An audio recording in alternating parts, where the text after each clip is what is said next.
Hi there folks, welcome to RRTV's live telecast of the Wankel Australia-New Zealand Championship Round 2. We're coming to you live from Spa tonight, and I'd like to introduce you to our commentary team tonight. We've got Scott Stevens and Luke Emerton. Welcome guys, and it's over to you.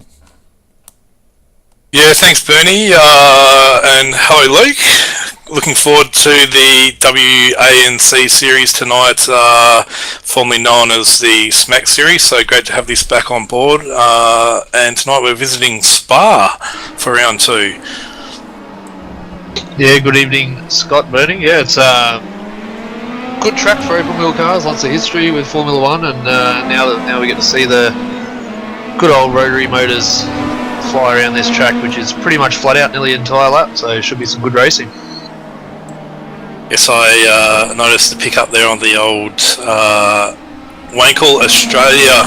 So for those that are interested in knowing where the series has come from, it's the Pro Mazda uses a Mazda rotary engine, otherwise known as a Wankel. So it's the Wankel Australian-New Zealand Championship. I guess we can touch on a bit of what happened in round 1 with some points tables and whatnot to keep our viewers up to date with that. So the standings after round 1, we've got Brock Kramer in first, Craig Edwards in second, Heath Brennan third, Gary Hamilton fourth, and rounding out the top 5 is Christopher, and I wouldn't know how to pronounce the surname, sorry there Christopher, but Christopher in P5 after round 1. Yeah, I think that's Christopher Oon. That's sort of how I pronounce it anyway. Alright, we'll run with that. Christopher Oon. And I believe cars should be qualifying any moment now. Yeah, the guys are out on the track at the moment. They get, I think 4 laps or 15 minutes to get those times in. No times have been posted as yet. So I guess, it's a 2-minute 15 lap. It's the fastest, and down to about 2:21 per lap. Yeah, that's right, Bernie. We've got Trent Thomas now just completing the last quarter of his lap here. As comes around, looks like he hasn't had any off tracks yet. They have relaxed the off tracks 1Xs, which a lot of people were always unhappy about driving around here. You wouldn't be able to use the limits as you normally would in real life. So with those relaxed rules, it's made for a lot better racing and also some quicker times and less disqualifications with the instant limit brought in, as Trent Thomas now comes out of the last chicane about across the line. We'll get our first posted time, 2 minutes 17, so pretty competitive. I think practice times were down to about a 2:15 was the quickest I saw, so yeah, it's up the pointy end for Trent there. Not bad result. He's actually just been picked by looks like Craig Edwards and Gary Hamilton, who, if any of the viewers from the SMAC series previously, those two generally go hammer and tongs at each other. Very fierce rivals in the series, so good to see those guys up the front. Yeah, another good turnout tonight. Looks like about 23 registered, with yourself obviously in as a driver at the moment, but just in the comms box. So yeah, excellent turnout, and improvement on numbers last week as well, even though we had some strong numbers last week, so even bigger field should make for some more action. And as we saw last week, Scott, there was plenty of action all the way through and no real time to take a breath either, with battles pretty much 4 and 5 car packs all the way through. Yes, there certainly was, and I remember I was watched the broadcast later on in that week, and yes, there was a bit of hunting in packs, I guess you could say, for the Fusion Sim Racing team. They had a number of drivers out there, and it seemed whenever there was a car, there was about another 2 or 3 of the Fusion Sim Racing cars around them. So it's definitely picked up though. Got obviously, like you said, a few more drivers involved, and hopefully that'll continue as well. Pretty hard these days to get a series going with the amount of other championships that are running as a weekly championship as well, so good to see that there's still a number or a few around that like to give the old Pro Mazda a bit of a run. Yeah, it's good, and I guess we can similarly compare it to to almost an F3, as we've already got the Formula Renault pretty much as an F4, and the Star Mazda, they're very similar in speed to the Renault, but we don't really have that extra stepping stone before the F1. So yeah, it's good for the guys to get out there. They handle a little bit differently to the Formula Renault, and are just as equally fun to drive, especially with these fixed setups. You can just get out there and run a few laps and not have to worry about spending hours and hours on setup changes. Yeah, that's right. The series is a fixed series, so Trent works on that. I think it's on the Monday nights to get them ready for the Wednesday. I guess the good thing is there's some continuation of the weather's the same, so guys generally know, you know, what the weather settings are going to be, what the track's going to be, that type of thing. So it's more a turn up and drive. You don't have to spend, like you said, hours and hours on working on a setup and things like that. So it probably makes it a little bit more relaxed and a fair bit more fun. Yeah, that's right, and it's a good change from some other series that are run a bit more serious. And you know, a lot of guys, if they're just casual sim racers, they really enjoy hosted series and leagues like this, where you can just jump in, have a bit of fun, and nobody, really races for cheap stations and gives each other a bit of room, but you still get some excellent racing all the way through. Yeah, so I'm going to have to admit I've failed you guys in the commentary box tonight, because instead of coming in as a spectator and being able to see the other guys qualify, being a driver I can't actually see what's happening in qualifying, because it is a private session, which means basically each driver gets the track to themselves, so to speak. So there's no drafting or anything like that, so you can pick up a fair amount of time when there's a draft involved. Yeah, and it's always good. One good thing about that is some of the more privateer kind of blokes that come in for that casual race that may not be part of a bigger team, and no less advantage to, say, the Fusion Sim Racing guys who can bring 4 or 5 guys in, and normally we would see in a situation where it was open qualifying, they can get a good kind of draft train going, and it's good for nearly half a second to a second up through Eau Rouge when you've got 2 or 3 cars in a row, which we will see in the race how much difference that draft actually makes. Yeah, I'm waiting to see maybe 3 or 4 wide down Camel Straight. I think that'll be quite interesting, especially if you get up a run up through Eau Rouge and on through Rallion and whatnot. Be interesting to see.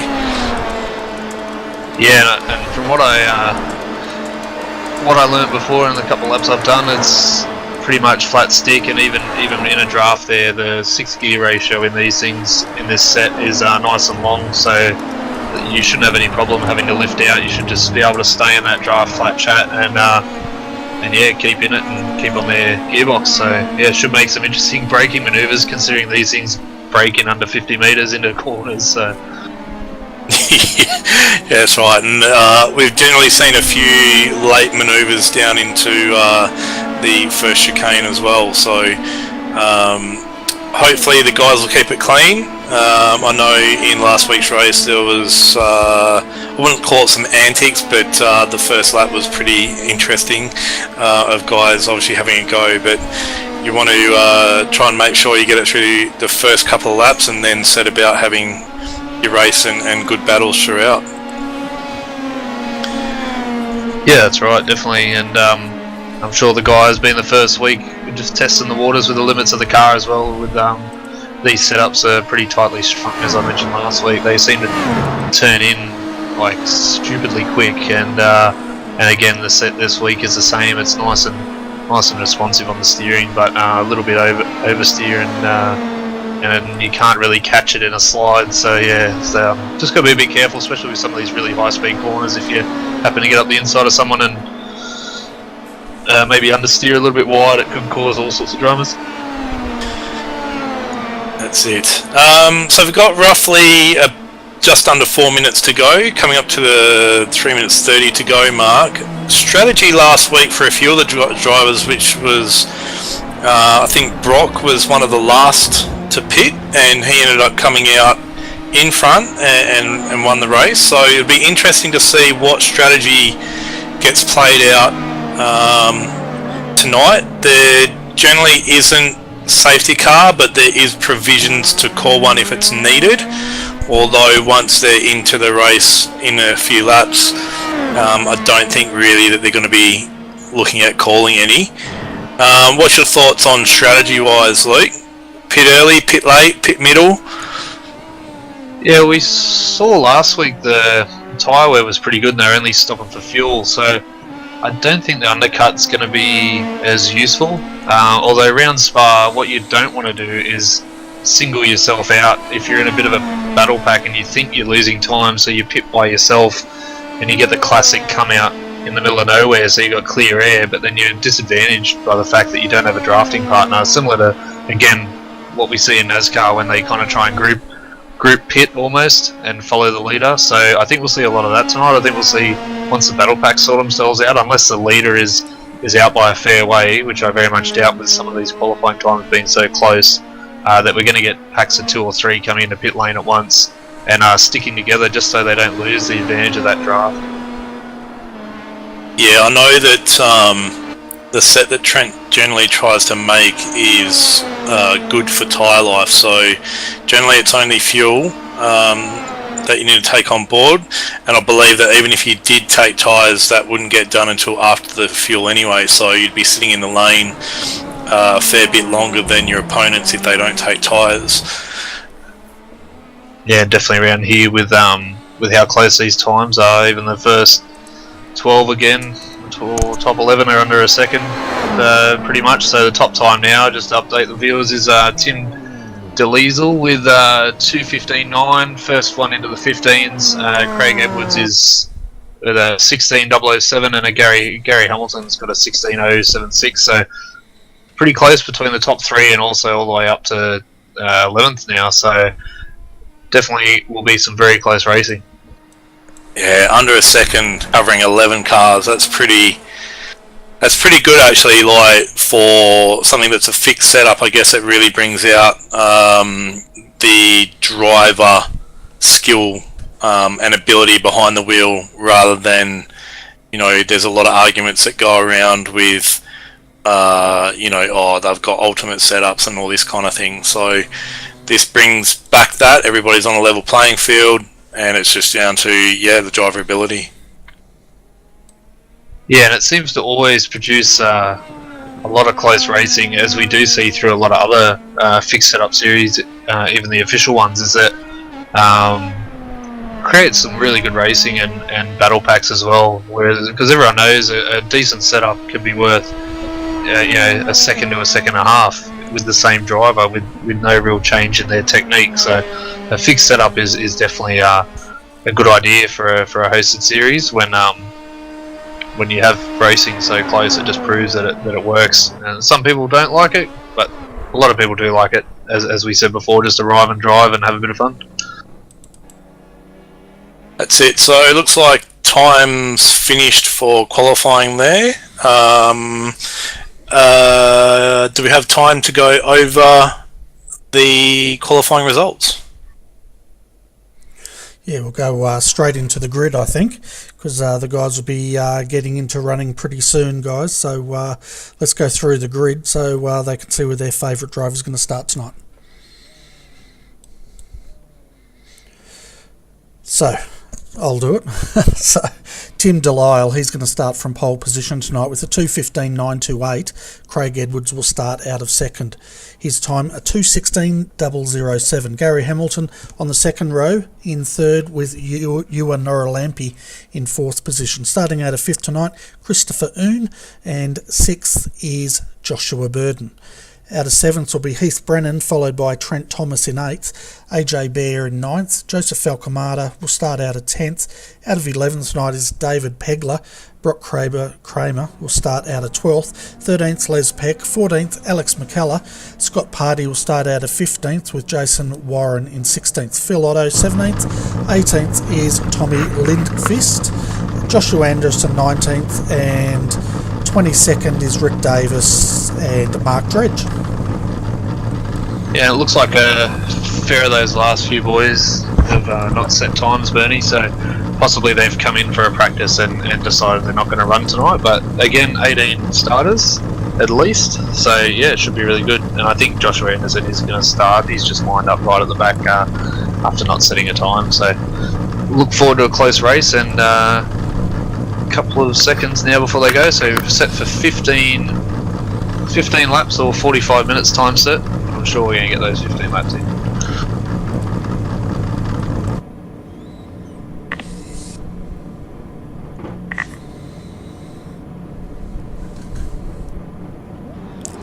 Just waiting now, a few more grid spots to be taken up as the rotaries are ready to go.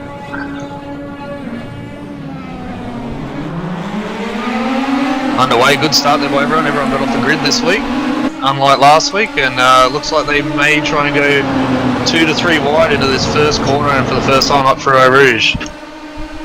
Oh, that's crazy. Oh, 3 wide, who would have thought? Look at them buzzing down now along Kemmel Straight. We've got 2 and 3 wide there again, plenty of drafting happening. Looks like Craig, Edwards, and 4 wide. Oh, one of the Fusion Sim Racing into the fence. Yes, I did see a bit of contact there. I'm just trying to go back and It's see. Josh Burden. Was it? Yep. Oh, there's a big crash just up ahead as well. About 4-5, Brock Creamer, Tommy Lindqvist, Scotty Pardy, and looks like Paul Nelson as well involved in that one. Probably not the start these guys wanted. Well, definitely not the start these guys wanted. I'm also checking out Gary Hamilton. Looks like he's got a bit of front end wing damage. So the series does operate with a quick repair. So if that's hindering Gary too much, you'll probably look at him wanting to pit as soon as he can, get the quick repair and the fuel stop done. But that's that strategy that we talked about earlier, Luke, with, you know, you pit now, you get left behind because everybody else is sitting in a draft and making up time, and you're trying to, you know, do it all on your own, so to speak. Yeah, that's right. We've just had AJ Bear there. Was involved in that accident, a bit of a chain reaction, one of the Fusion Sim Racing cars just typing the back, and he's pretty much gone around in front of half the field, and a big concertina effect into the first chicane there. Yeah, that's pretty unfortunate. We see Juha Noralampi, he's just lost the lead, he's overshot the last chicane, but he'd moved up 3 positions up into first. Tim had dropped down a position, but now currently back into first position again. Gary Hamilton started out 3rd, he's currently in 3rd, and Craig Edwards has dropped 2 positions as well. Yeah, we see now good size pack, probably 10 cars at least, top 10 managed to stick together, so the field's pretty much been split in half due to that accident, but now we'll get to see the draft here as a couple of the Fusion Sim Racing cars are a trifecta of Fusion Sim Racing, and now we're going to see the gang up effect again here. They might spread it out 4 wide as this draft they weave all over the place, and this should be interesting in the brake zone. Who's got the biggest brake foot? Who's got the biggest balls in the WANC series? Is that what we're saying? I was trying to avoid it. It's got to be said. So Tim leads them through again. Gary Hamilton showing a little bit of front end damage there, and Craig Edwards the first of the Fusion Sim Racing M4. Yeah, is this? Yeah, it's so hard to work out what you want to do strategy-wise, because really, as much as you're not letting the lead pack get away, you could sit behind the first, say, 2 or 3 cars and be lifting down those straights and saving what could be over a number of laps quite a bit of fuel. is that going to play into effect tonight, I wonder?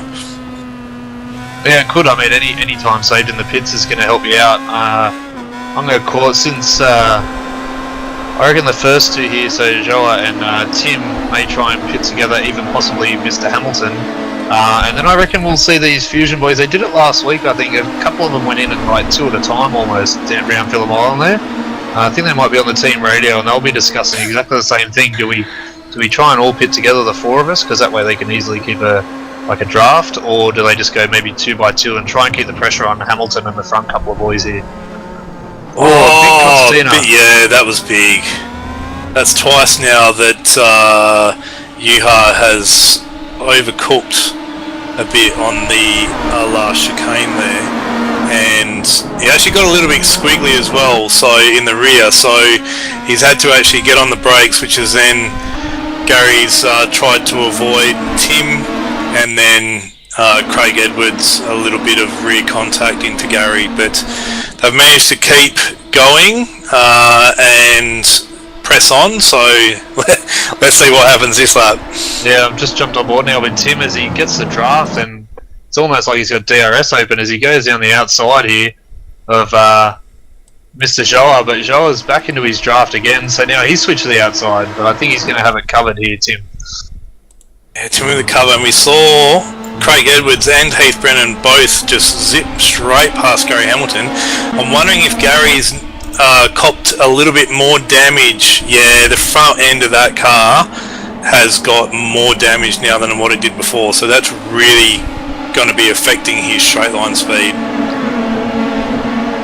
Yeah, definitely. Any slight aero damage to the front of these cars or the rear is definitely going to be a deciding factor, especially with that draft. It is strong, but when you pull out, you still want to be able to cut that hole in the air, as we saw before. As now the battle's on again, Joa switches to the outside.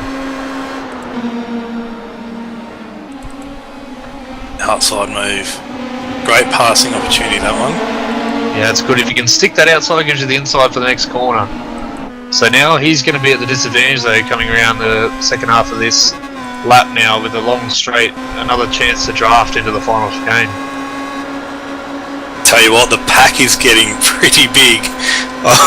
I've just jumped into blimp mode, and there's dead set probably about 9 cars that are effectively 10 cars that are effectively in this pack, maybe more, that are catching up to this bunch of lead cars. This is great. 2 by 2 through the final chicane. They slowly merge into single file, and Tim trying to get the toe on Juha. Yeah, now inside. Now this is pretty dangerous here. We see a lot of accidents. It looks like he didn't get his nose chopped off. So he got one. I wasn't sure if that car went around or not. I saw a lot of smoke come up. Sorry for jumping in there. That's right, there's Gary Hamilton there involved. It looked like he's got a fair bit of damage. I didn't quite see. He was stuck on the outside there. Yeah, it looks like he may have got a bit of a touch. If we get Bernie to have a look at a replay of that, he did get a bit of contact. So there was a car out on the grass, but I don't think that was the one that caused the incident then. Yeah, we just had a look at the replay. He actually got turned by the 36. I'm just trying to work out who that is. That's Joshua Anderson. Yeah. So, geez, he's made his way back through the field, hasn't he, after starting almost last. That's 12 positions he's made up. So he's showing some great pace. Last lap around, he was actually the fastest car on track. So, great driving there by Josh. Yeah. Oh, sorry, Bertie. Go ahead. I was just going to say, and would you believe Josh has actually got the number 10 behind him, which, surprise, surprise, is Mr. Trent Thomas trying some bump drafting. Oh, well. These guys will give anything a go, won't they? It's not NASCAR, fellas. Come on. Do you have to turn right in these cars? Must be a written rule, as the host of the series can try different things without being criticised. Yeah. So what we've got now, we've kind of cut that pack. There's almost like 3 to 4 packs within the front. So there's the 2 leaders, and there's second and third, small gap to 5th and 6th. I'm having to get my numbers right here, and that's of 3 cars. And then there's, it must be Les Peck, is it? So he's now made that final group of 3 up now. So seems to be that these guys can drop a bit of space but then manage to catch back up relatively quickly, especially coming into the last sector of the track. Yeah, so maybe if we jump on board again with Joe here, we'll see. I reckon you need about 2 car lengths max, and you'll be able to pull this back on the draft as the Fusion Sim Racer boys pull up on him as well. So we see he come from about 2 cars back then, and he's easily able to get round, but this will be interesting if the Fusion boys try and get round as well. Now, I did notice on the last lap around, Craig Edwards and must have been Heath Brennan, they both had an awesome tow, and realistically could have made it 4 wide, 3 wide, but decided to back out and play the safe game, or that strategy again of just sitting behind these 2 and saving some of that fuel in the draft.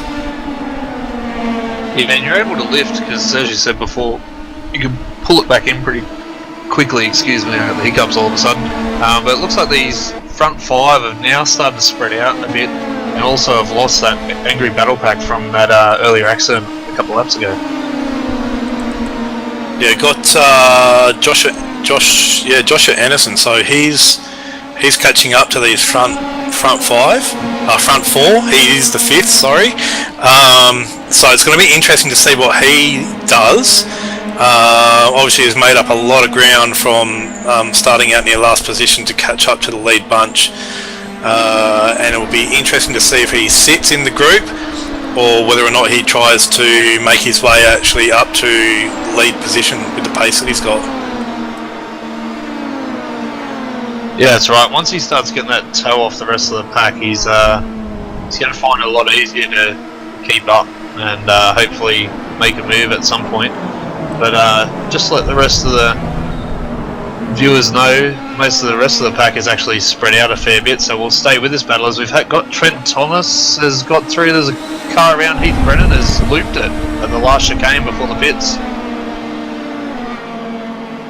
Heath won't be happy with that. He'll be kicking himself, to be honest. He's one of those guys that's pretty tough on himself when it comes to his driving, so he'll be he won't be the happiest of guys about that one.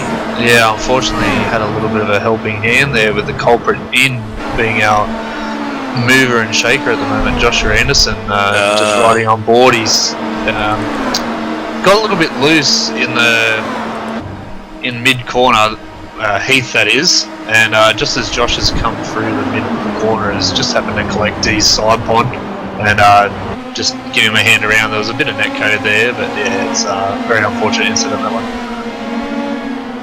I'm just having a look. Obviously we had a few guys kind of pit at the start of the race, and their stop times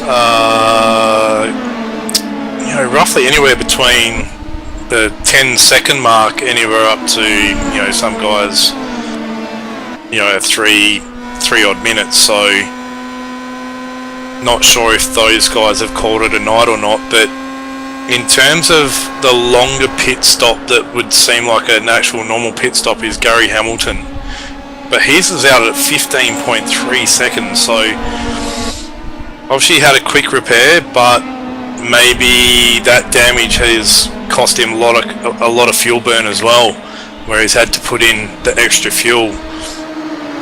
Yeah, it could do a bit of extra drag on the front wing, but yeah, it'll be interesting. I think around that 10-second mark would be normal, as seeing Juha has kind of lost contact and is under all sorts of pressure from 3rd place here, as the leader tries to pull away a bit now.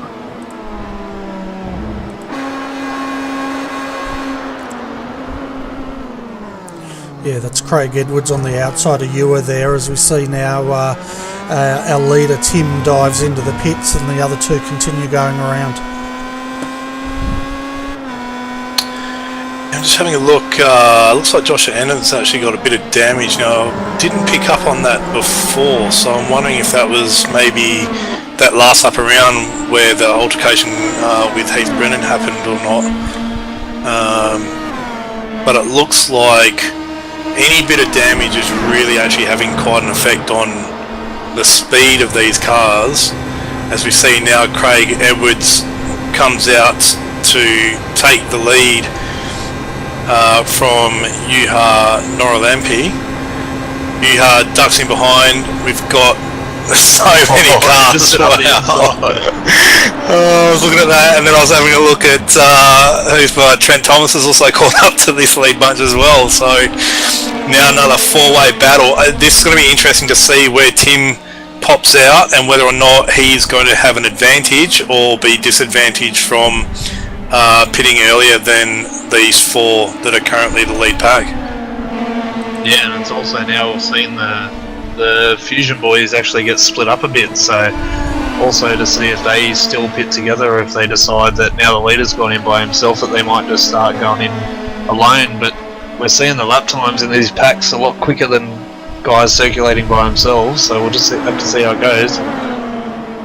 Looks like actually Trent Thomas has decided to drop the hammer a bit here. He's just pumped out a 2:15.6, so that's by far the quickest lap of the race by quite a margin from what I can see. I think the closest to that is a 16.1, so it's almost 4 to 5 tenths quicker than anybody else has been so far tonight in the race.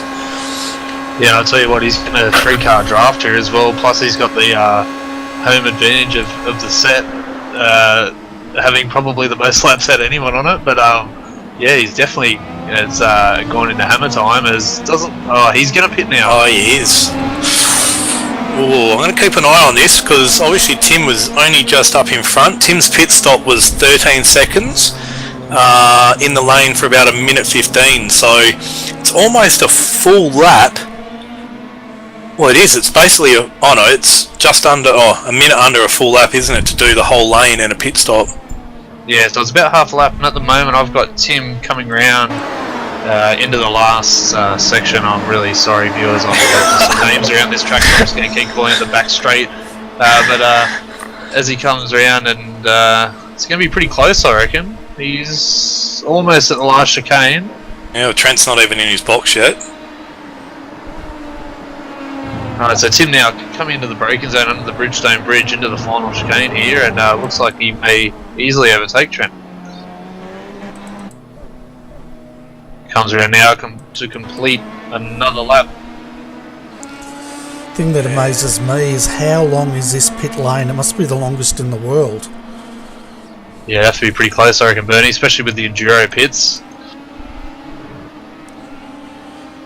So you can see Tim's now just coming past. What's happening with Trent, Scott? So Trent's stop was 1 or 2 seconds quicker, and he was only in the lane for 1:12, whereas Tim was in the lane for 1:15. So and he's come out in front of him. He's made up a lot of time, has Trent.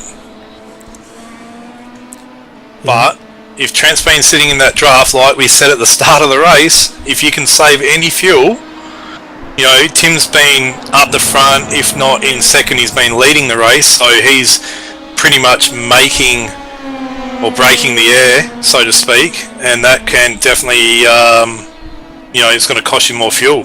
Yeah, I'll tell you what, we're going to change for a lead while we're looking at that pit stop. Josh Anderson has come from last. He's just been overtaken for first again, but these boys fighting tooth and nail into the last chicane, almost looking 3 wide here, and Craig Edwards is in the mix. And Juha has got out in front, and he's pitting, and so is Anderson. So those two boys are in.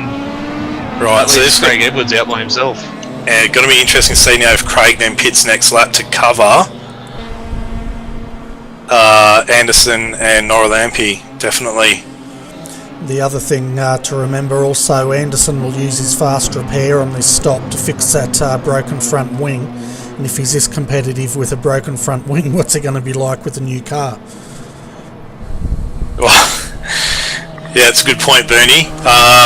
It's a shame we didn't pick up whether or not Anderson had the damage from the start, from the opening lap, maybe got caught up in some contact there, or whether or not it was later on. I'm kind of going the later on scenario because his speed up until he caught the front pack was pretty phenomenal. I just don't think he would have caught them as quickly as he did and was as fast as he was had he had damage from very, very early on. And we can see now Tim Delisle, Trent Thomas, they're just coming through the final hairpin now. LaSource, I think it is, down the front straight here. Looks like they might all come out together. Yeah, this is going to be... And the pit exit at the top of the hill there is not something you want to be trying to battle with. And with 3 or 4 cars trying to get through up that hill and also come out of pit lane. Tim's gone to the inside here and he's overtaken Josh Anderson. The big loser out of this is Joe. He's dropped 3 positions since they pitted, and Tim's still leading the way, so he's done good there to keep out in front during that little battle. But these 4 now are going to be locked together for the rest of the race, I reckon. Just having a look. Noralampi's pit stop was about 1 second longer, but was 2 seconds. Took 2 seconds to actually do the full length of the lane, including the pit stop, slower than what Anderson and Trent Thomas was. So that's a big gain. Like, you can't make that kind of time back up on track, really, for Noralampi. Like, you lose 2 seconds in the lane, that's a lot of time to be making up out on the track. Edwards now actually in the lane, so I'm going to keep an eye on him. Yeah, he's definitely going to be swamped here by this 4 as they're coming around to the last section now under the DHL bridge, led by Tim. And these boys are definitely going to get out in front, but it could be a bit closer than what I think. But I don't think he's got a chance of getting out in the lead still. As they nearly go 3 wide in the last chicane, these boys fighting for sheet stations at the moment. Josh Anderson on the inside has to back out to make sure they don't make contact, and Tim still leads away. Trent now right on the gearbox, and Joe's just hanging back here a bit, hoping to jump on an opportunity.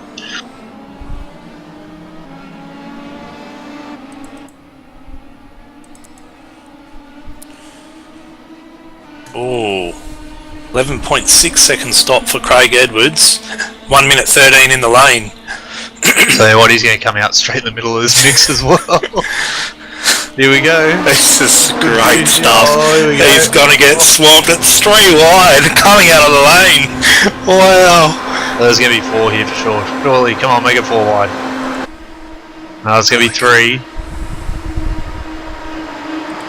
Oh, he's going to break later. Josh Anderson has taken the lead. Trent Thomas is up to 2nd. And Tim goes from 1st to 3rd in a matter of 1 straight. Jeez, that's great stuff, isn't it? And Craig Edwards managed to hold onto the back of this pack, so that's good. He's come out and slotted in behind Joe there. So, what an excellent battle pack this is. And this is going to be tight with laps have already filtered away. There's only 5 to go at the moment, so... Looks like Anderson's making or trying to push for a little break here. He's got a little gap over Thomas there, but like we've said before, this will just close up, especially coming down towards the end of the sector of the back straight. So I know exactly what you're talking about. Yeah, good. We've gone the same as you. I don't know what the names of the corners are. So we'll see if Trent can pull in the reins. It actually looks like the camera position I've got looks like the wings on these cars have got is it DRS? Yeah, they do have a slight gap between the first and the second fin, I believe, but it's not as big as Anderson now. Defending's inside and manages to hold first coming into the last chicane. We're going to call that the end of Sector 3, that way we'll sound a bit more professional. That's right. So, yeah, at the end of the lap again, as Tim's looking on the outside now of Trent coming into the corner. That's going to be late under move, stick brakes. around there. Great move by Tim. Late under brakes, held the outside line and just had more speed through the corner. So that was great to see. Trent may have been taking a little bit of the safer option and just backing out early instead of wanting to maybe cause an incident. He just tucks in now behind Craig Edwards. As we see Juha Noralampi, he's trying to pick up a draft from both Trent and Craig. As we see Tim back to the front, so massive move there by Juha. Thought he was going to almost go for Craig Edwards' position as well there for a second. I think we've dropped. Oh no, Trent managed to get back in behind, but Tim last lap around went from first to third, and this time around he's pretty much gone from second back up to first. So great battle with these guys and really good clean racing as well. Yeah, we saw there what you were talking about in that Sector 3. He was able to get a bit of a gap there, Anderson, but then they've pulled him back in straight away up through Eau Rouge and on the Camel Straight. It's just not big enough. That was around nearly a 2-car lead that he had, and they reeled it in easily before the end of the braking zone. Just so interesting to think about, like, we've obviously all driven before, and put yourself in this scenario of what you would be thinking to do as a driver. Do you hold back and just wait for that last lap where you want to try and make the overtake, maybe coming into the last chicane, or do you want to be that lead car come the last lap and try and defend your position? And with the draft, it just, it makes it so hard to decide what you want to do. As we see almost 3 wide coming into the last set of corners of the last sector. Craig Edwards bang up into second. Tim's gone back from first to third. And Joshua Anderson is back up in the lead. Yeah, just looking back further in the pack as well, 7th and 8th, we've got Josh Burton after his earlier incident is now back up to take 7th position, and he's having a good little battle here with Alex McKellar. We've been focused so much on these leading guys, but they're having such a good battle.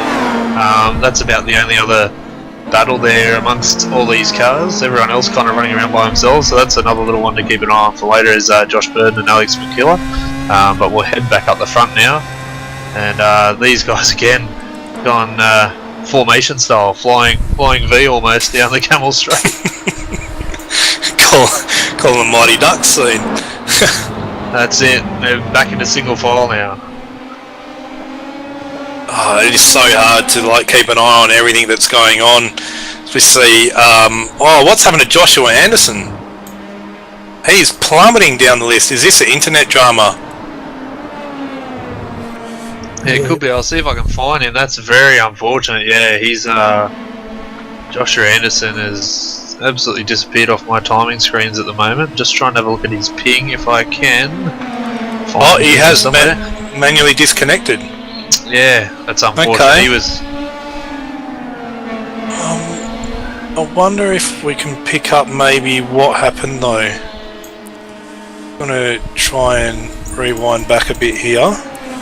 It's a 20 incident limit tonight, so maybe he's exceeded that. Oh, okay. We'll see if he's... Yeah, so I got him coming into the final... into the first corner. Runs... Yeah, he sticks 2 wheels off, and then, Disappears. I reckon that would be... Yeah, that's definitely an off-track. I'd say he's definitely been done with the incident cap.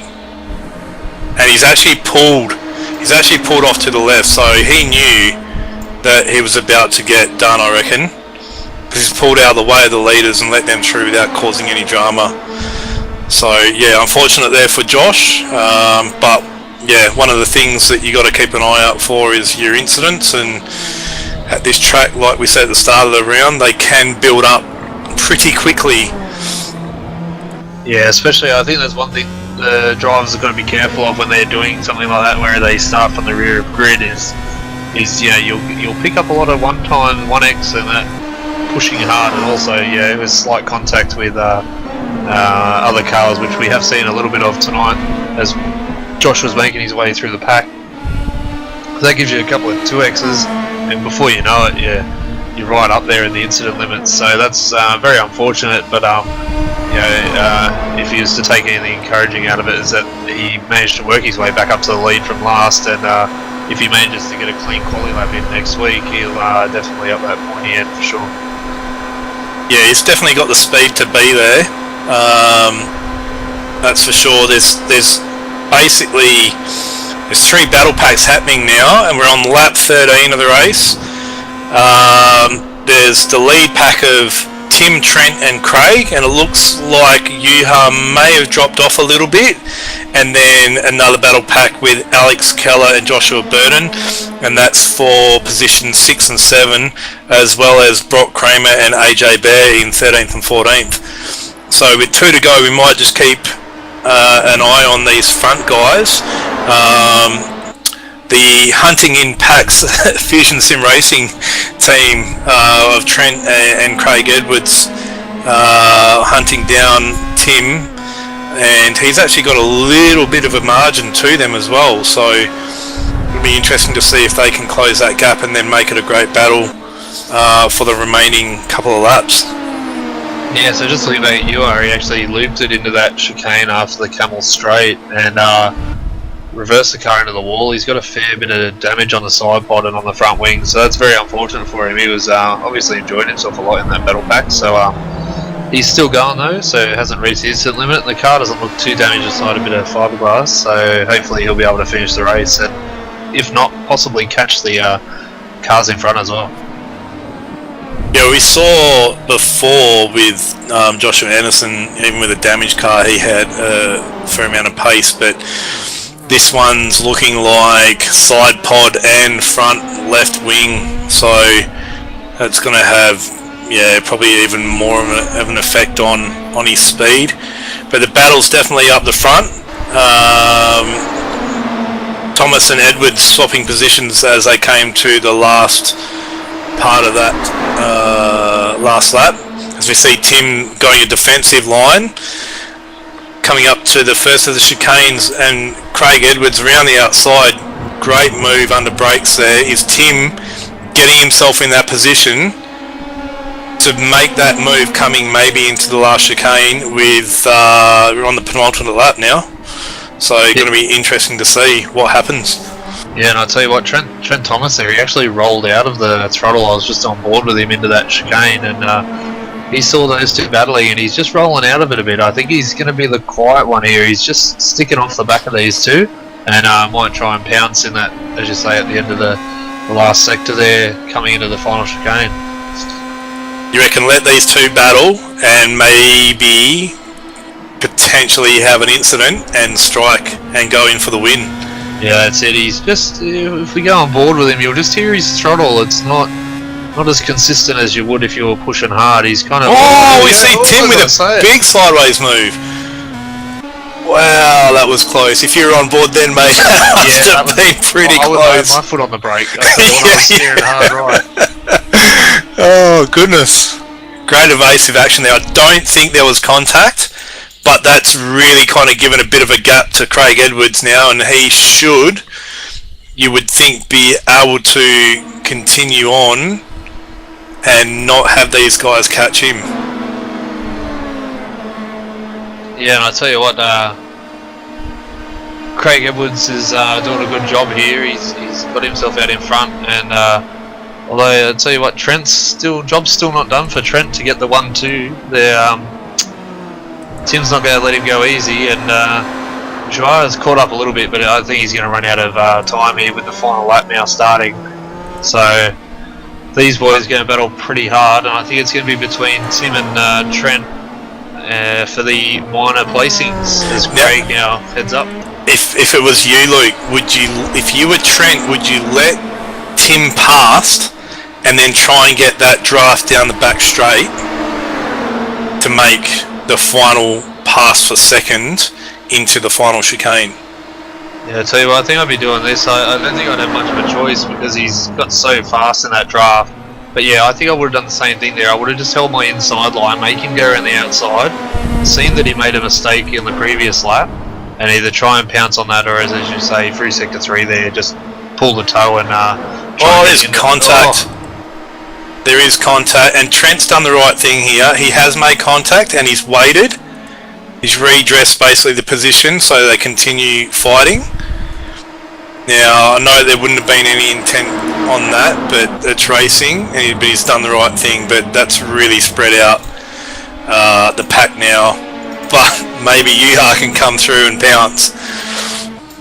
Yeah, I tell you what, that was just unfortunate. I think he just underestimated the speed that Tim was going to go through that corner, because it was a bit of a weird incident. He's kind of knocked into him just in the mid corner there, so yeah, very unfortunate. Craig Edwards now has got all the breathing room in the world. There's nobody around him, everyone behind him has fallen to the wayside. He has, and you know what? He's gone, and he must have been relaxing through the rest of the race, because he's gone and set the fastest and best lap of the race, the previous lap before. So maybe he was just sitting back and biding his time. But as we see Craig coming into the final chicane on the last lap, coming up to the start-finish line, and crosses the line P1 for Craig. And Trent and Tim, great battle there to the end. Tim manages to hold off for second position, and Trent Thomas in third. Yep, that's correct. And Juha comes in fourth place with a bit of a damaged car, but would have enjoyed that race immensely, I reckon, being in those battles pretty much the whole race. So yeah, it was good from the boys as the rest of the field now starts crossing the line, and once that's done, we'll get Bernie to run through the results for us. I'll tell you what, further back we were having a quick look at the battle between Josh Burden and Alex McKellar. David Pegler joined the party towards the end, and they went 3 wide across the start-finish line in formation there. But it looks like Josh Burden just held out Alex McKellar and David Pegler for those positions. Oh, still a battle going on. They're going to cross the line side by side. That's great. AJ Bear just manages by literally the nose of his car to beat Brock Kramer to the line for 13th position. So as much as we concentrated on what was happening at the front, there were battles throughout the whole field, and we probably have to apologise a little bit to the rest of the guys that were in the field, and we didn't get a lot of airtime to them. But yeah, just phenomenal battle up the front there. Few guys probably not really happy with some finishing positions, but all in all, a fantastic race. Yeah, I'll tell you what, AJ Bear did well there. He was involved in that first lap big crash, and managed to get himself back into 13th there, I think it was. So yeah, good result, and as you say, a great battle, so he would have enjoyed himself as well, even after that first corner, first lap incident. So yeah, it looks like all the cars now have finished, and we'll get Bernie with the official results. Yeah, so as we see Craig Edwards now starting the donuts, and he won't need to use those tyres again. But let's look at the results, folks. So Craig Edwards takes out the win tonight, followed by Tim Delisle in second. Trent Thomas up 5 positions to come home in third. Juha Noralampi finishes in fourth. Les Peck up 8 positions, and his teammate Alex McKellar finishing right behind him in 6, also up 8 positions. Then we had Josh Burden home in 7th. David Pegler up 3 positions to finish in 8th. 9th was Christopher Oon. Gary Hamilton comes home in 10th, with Rick Davis up 11 positions in 11th, and Mark Dredge also up 11 positions, and he's come home in 12th position. Home in 13th was AJ Bear, followed by Brock Kramer in 14th. 15th, Phil Otto. Then we had Heath Brennan in 16th, Tommy Lindqvist in 17th. 18th was Scott Pardy. Josh Anderson, well, he was disqualified, and the other retirements was Joseph Falcamada, Jason Warren, Paul Nelson, and Scott Stevens didn't make the grid. Yeah, no, sorry about that, drivers and viewers. I didn't make the grid, but yeah, great racing by everybody. I think this series is going to gain more and more popularity with guys being able to see the kind of driving and races that are available. So looking forward to the weeks to come.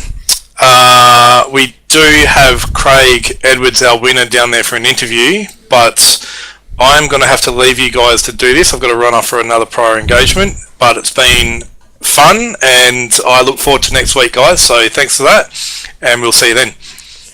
Yeah, thanks, Scott. I'll might see you next week. But anyway, we have our race winner, Craig Fredo Edwards, in the RRTV Combox here. Well done, Craig. It was pretty intense racing up the front between yourself, Trent, Tim, and you were there. Yeah, it was a pretty exciting race. A lot of moves going on up the front with that big Camel Straight and the draft we get in these cars. It was always going to be a very back and forth battle. I was just lucky enough to keep my nose clean and turn up at the end, so I'm pretty happy with the result. Yeah, we're watching your teammate Trent there. He was trying a little bit of bump drafting earlier on in the race. I'm not sure how effective it is in an open wheeler, but I guess Trent would try it. But as far as Camel Straight there, can you tell the viewers what it's like as far as the draft goes? Because it looked very, very strong from where I was sitting. Yep, it's like one lap you'll be in front and you feel like you're being chased down by a lion behind, and then the next lap you'll be behind and you're licking your lips chasing down the guy in front. The tow is incredible. You can be about 8/10 behind coming out of Eau Rouge and be leading into the next corner. Yeah, fantastic. Well, I've got Luke Emerton in here with me, so I'm going to pass you over to Luke and see if he's got any more questions for you. Yeah, good win there, Craig. It was good to see some really close racing again this week, and as you said, that draft was amazing. And was there a bit of strategy there with just trying to bide your time there and time your run in the draft there as such, instead of trying to be out in front for the whole race? Yeah, thanks, Luke. Yeah, that's exactly right. I could see a few guys moving forward, not racing so clean, so I was watching out for them behind, let them sort of sidestep me. And yeah, the guys up front were giving a lot of respect in the corners, which was great, but often they were running side by side through the turn, so I didn't really see a way to get by. So, yep, definitely just waited until after the pit stop to start thinking about making moves, and then, yeah, just the dice fell my way.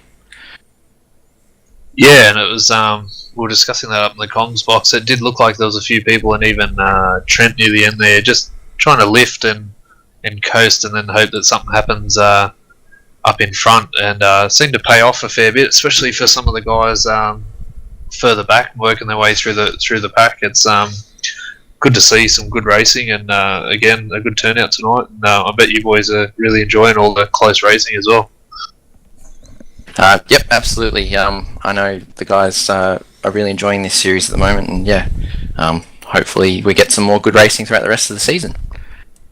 Yeah, and I think if we keep the popularity up as it is, it should be really good and give some extra good competition all the way through the pack. So, yeah, is there any sponsors and stuff, obviously, that you'd like to thank before we let you go for the evening? Yep, absolutely. Dynamic Sim Racing, Eclipse Signage, and Dripping Paint Graphics are our sponsors. Couldn't have done it without them. Excellent, no problem. Another great drive, and I'll hand you back to Bernie to let you go. Yeah, fantastic drive, Craig.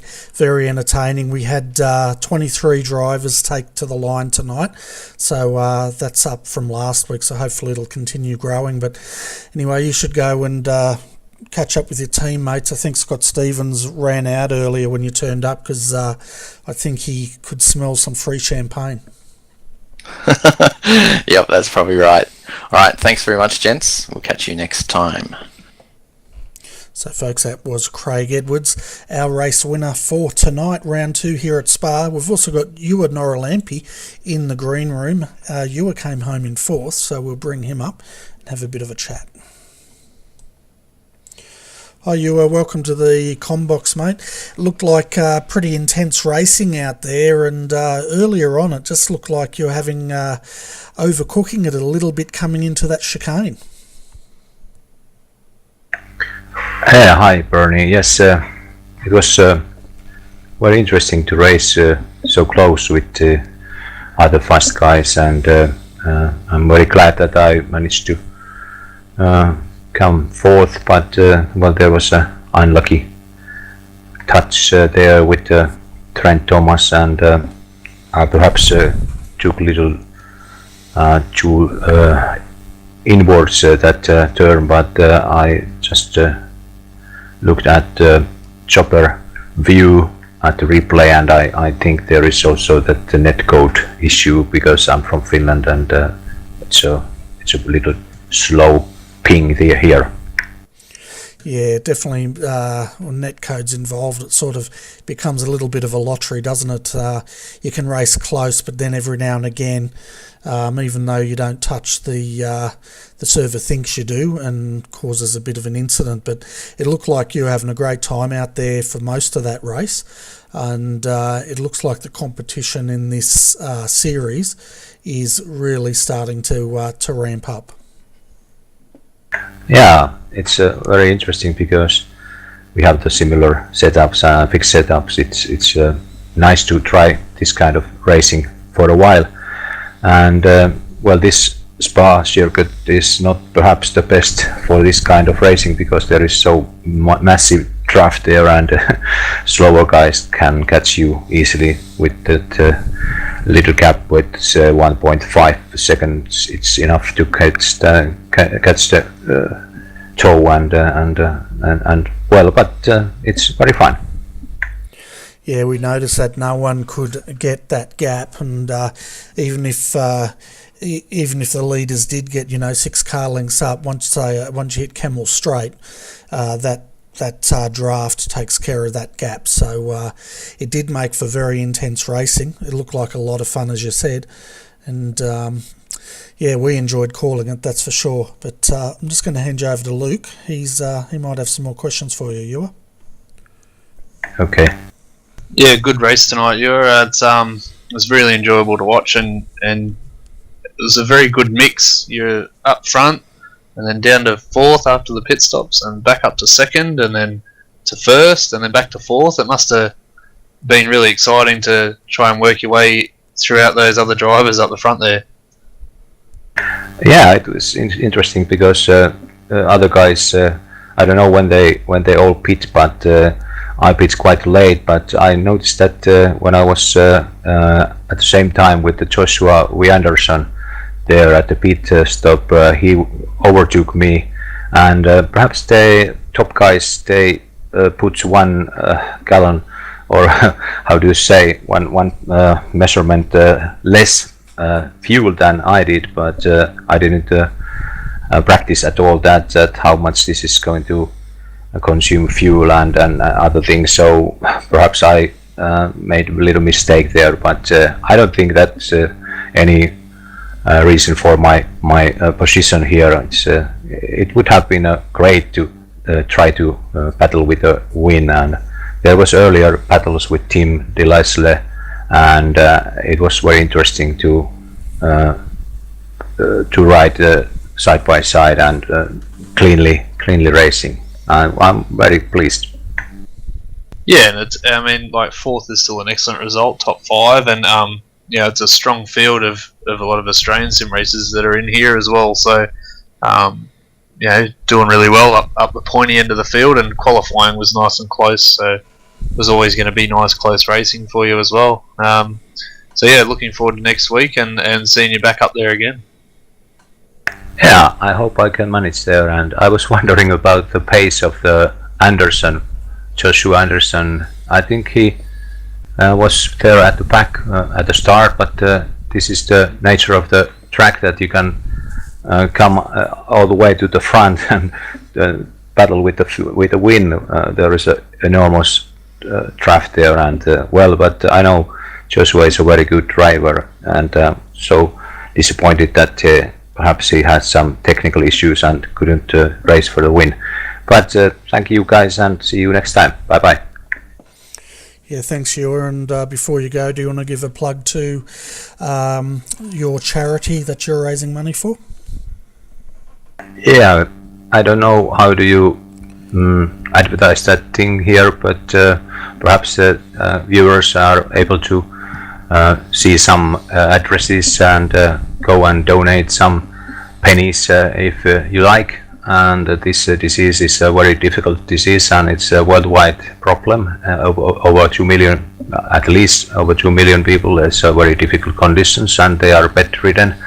I'm very lucky and thankful to God that I'm able to walk and do things and race here, but I'm not 100% well. But if anyone wants to help, there is a Open Medicine Foundation, which is one of the best research teams in the world, and they are going to make a breakthrough very, very soon, I suppose. So thank you everyone, and see you. Bye.